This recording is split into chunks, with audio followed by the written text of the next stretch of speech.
Hey everyone, Tony D and Little Joan here on a Piney podcast. Yay! Um, Lots to talk about today. Well, actually, not that much, but some. Some. I skipped the Piney podcast for a couple of days, right, Joan? Joan was very upset. Um, so on the beer virus front, there's nothing new. It's like 230 some odd cases. But here's the weird thing. So Murphy is quoted as saying something about the protest and how being at a protest or being at the beach probably won't spread the virus. However, he only calls people at the beach who don't social distance the knuckleheads. He seems to leave out the protesters.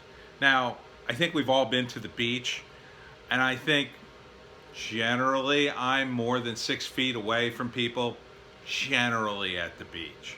I mean, maybe if you're in the water all compact, maybe you're closer.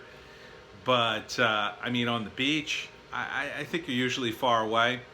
How close are you during a protest? Pretty close, yeah. Yeah, and there was no threatening of enforcement there. Isn't that interesting? Speaking of the virus, watch out, New Jersey, because as you know, New Jersey tends to follow California and New York. I don't know why.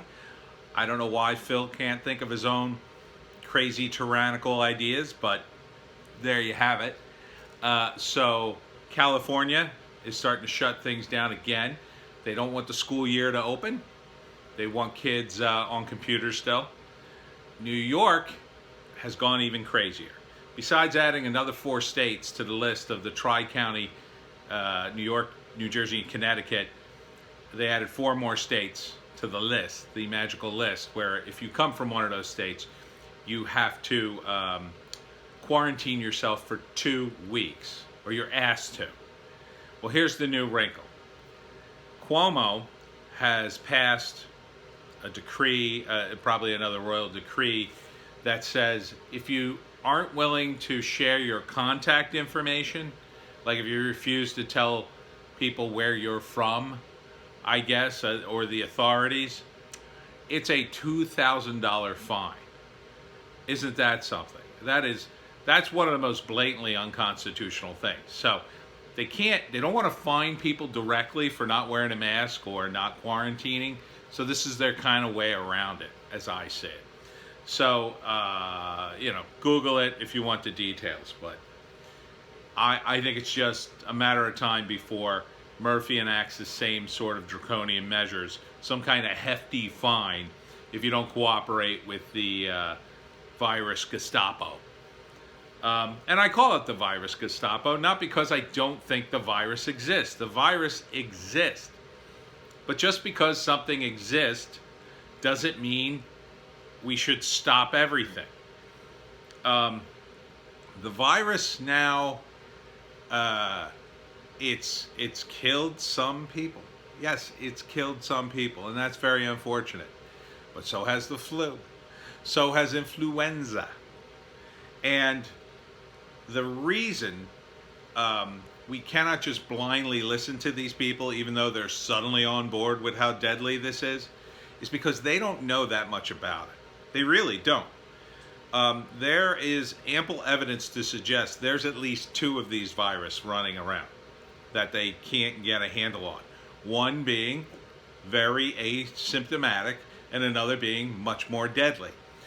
Now, the good news in that is that the deadly version of the virus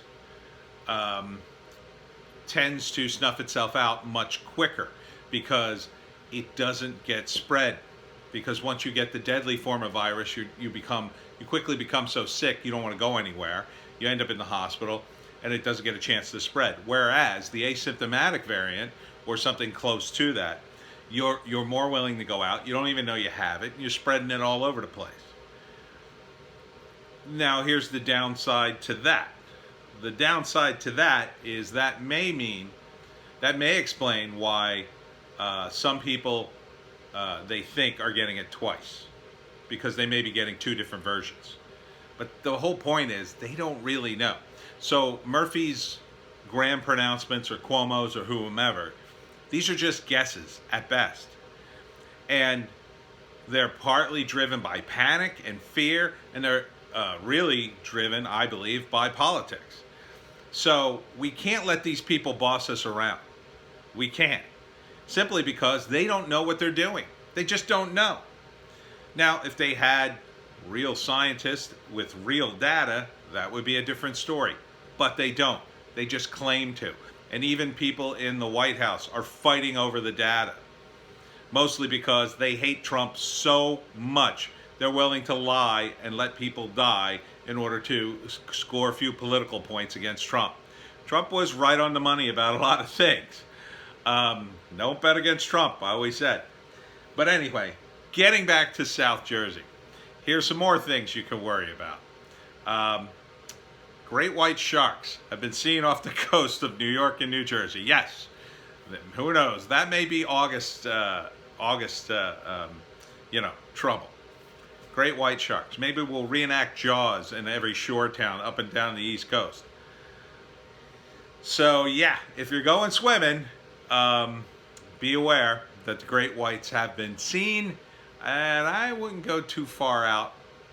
I just wouldn't.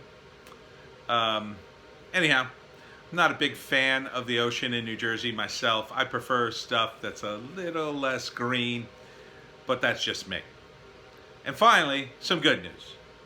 If you can't pay your gas bill or haven't paid your South Jersey gas bill, they are extending the deadline of people who can't pay. So more free gas if you're not planning to ever pay, or at least you'll get some more time before your life falls apart because you don't have a job and the unemployment's running out. So, yeah, get hopping. Get hopping if you're in that scenario. I don't envy it. Been in it before. It sucks. And this is a particularly bad time now because something like 22% of homeowners miss their July mortgage payments. But hopefully that's going to change. Hopefully the economy is rebounding at least somewhat. I'm sure people are going to get squeezed in the middle, but hopefully it's going to be mitigated at least to a large degree. All right, so that's it, South Jersey. We will see you next time.